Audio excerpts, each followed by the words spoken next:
زمین اپنی پیداوار 1/3 کم کر دے گی، آسمان سے بارشوں کا سلسلہ کم ہو جائے گا، چنانچہ زمین کی غلہ اگنے کی صلاحیت کم ہو جائے گی۔ 1 سال گزرے گا اور زمین اپنی پیداوار مزید 1/3 کم کر دے گی، آسمان سے بارشیں مزید کم برسیں گی۔ تیسرے سال اس صورتحال سے دنیا میں شدید قحط آ جائے گا اور ہر طرف پانی اور اجناس کی طلب بڑھ جائے گی۔ یہ دجال کی آمد کا اعلان ہوگا۔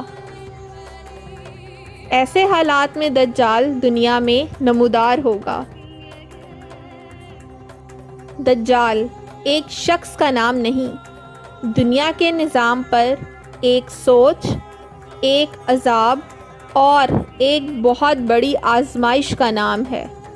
اللہ تعالیٰ نے دنیا کی تکمیل کے بعد بنی نوح انسان کو تنہا نہیں چھوڑا، بلکہ اپنی خاص رحمت ہم انسانوں پر کی اور اپنے چند نیک بندوں یعنی رسولوں کے ذریعے سے مسلسل ہدایت کا سلسلہ جاری رکھا۔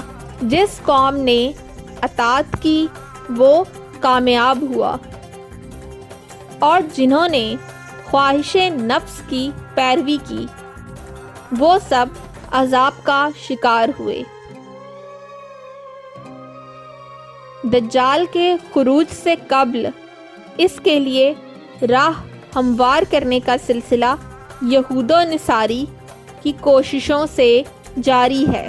خفیہ اسرائیلی سازشیں تو عرصہ سے جاری ہیں۔ اس کی ظاہری مثال یروشلم میں امریکی سفارت خانہ کے قیام کے اعلان سے دیکھی جا سکتی ہے۔ دجال کو اللہ بہت زیادہ طاقت عطا فرمائیں گے۔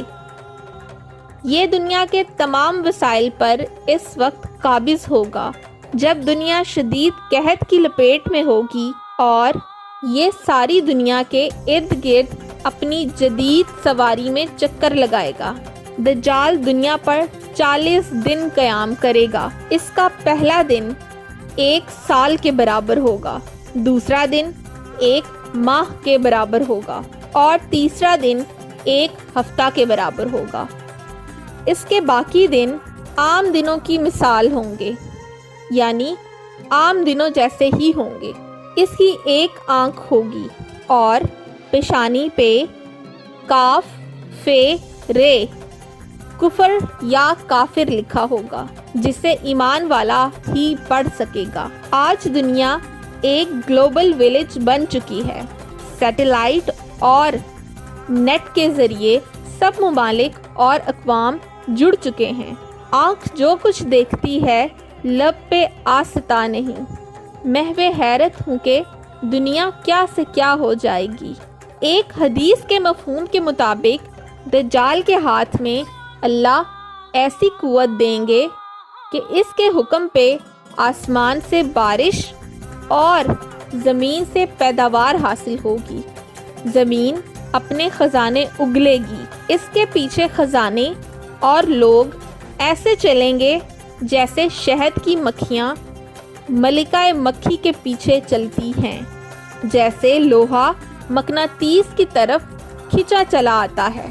اس کے حکم پر جانور صحت مند ہو جائیں گے اور بیمار تندرست ہو جائیں گے۔ یہ کہے گا کہ مجھے رب مانو، پھر اپنے 2 کارندے شیطانوں کو حکم دے گا کہ اس شخص جس سے یہ اس وقت ہم کلام ہوگا کہ والدین کی شکل اختیار کرو۔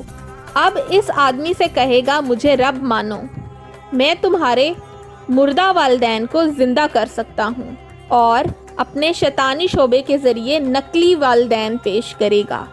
کمزور ایمان والے اس کی باتوں میں آ جائیں گے، جبکہ پختہ ایمان والا کہے گا تو کانا دجال ہے، جس پر اس کو اسی وقت آرے سے چیر دے گا۔